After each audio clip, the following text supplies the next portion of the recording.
Hello everyone! It's the last day of the year, and for this video I would like to talk to you about my goals for 2017 and the artists that have inspired me to expand my horizon. These artists have become a huge inspiration for me since Inktober 2016. The YouTube channels of the artists and the other websites I mentioned will be listed in the description below. Back in 2014, I discovered Toonbox Studio. The artist Paris Christou, who is the creator of this channel, shows you how he draws his main character Cherry.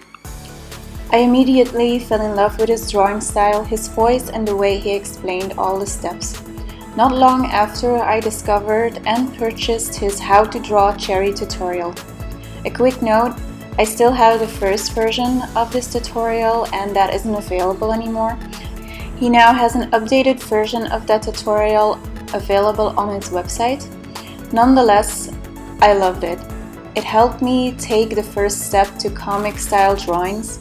Unfortunately, life and other interests got in the way and I left that style alone for way too long.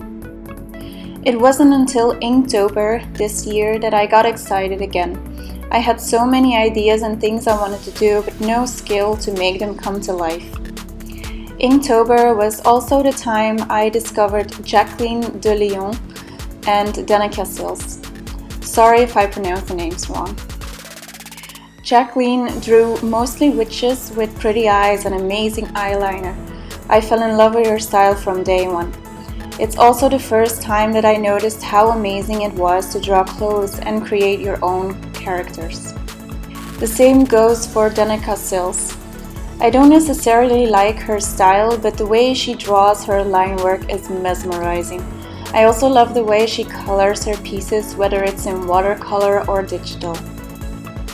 It was then that I realized how limited I was as an artist and I couldn't wait to start practicing. I went back to the How to Draw Cherry tutorial and started playing around with it. It was never my intention to draw Cherry perfectly. I just wanted to figure out how to create my own character. He explained to me what steps I needed to follow to draw a face, hands, feet, and then combine them into a full body. I started practicing these techniques with the help of quick pose websites, which show you pictures for a chosen amount of time in which you have to draw them. After that, I started to use drawing prompts to create something from scratch. And this is how this piece was made.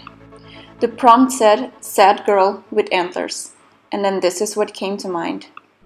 From the moment I had this image in my head, I started to look for reference photos of girls in the pose that I was looking for to get the right proportions.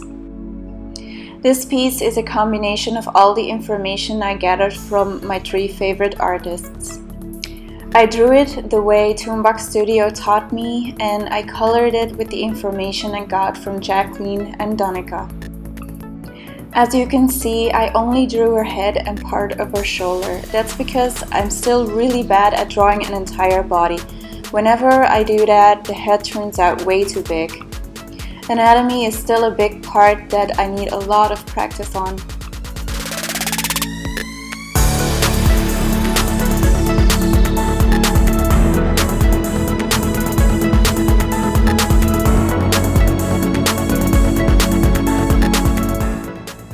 Now you know my goal for 2017. I hope you will follow me through this new adventure, and if you haven't done it yet, don't forget to subscribe. I will try to upload once a week. Unfortunately, I can't promise that because I do have a full-time job and it's not even close to being art-related. The time I have to spend on art is limited and I want to provide good and interesting content. If I have the footage but it doesn't feel right, I'm not going to post it just for sake of posting something. If you are a fan of my previous videos, don't worry, I'm not going to abandon that style. I will also continue making tutorials on techniques and topics that I feel confident about.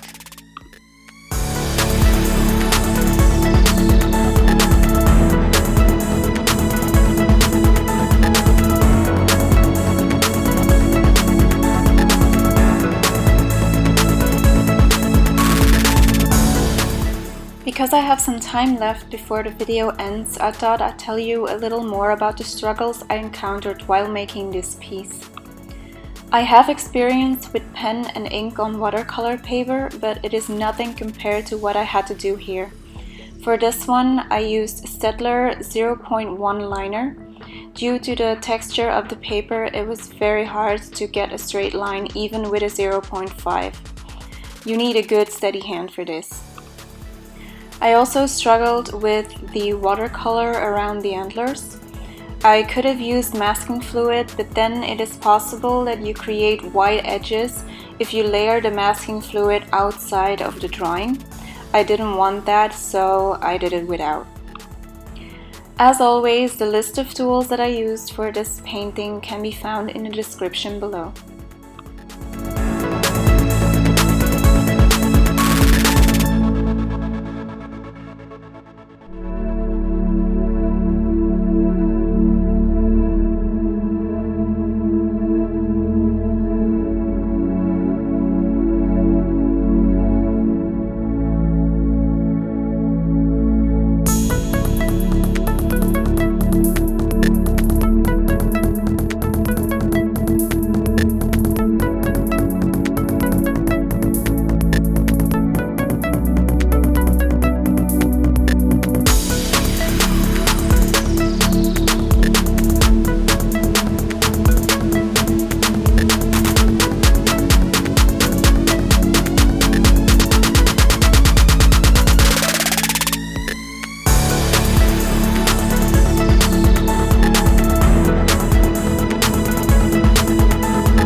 Since this is my last video of the year, I would like to thank everyone for your support, and I wish you a very happy new year in which all your goals and dreams can become reality.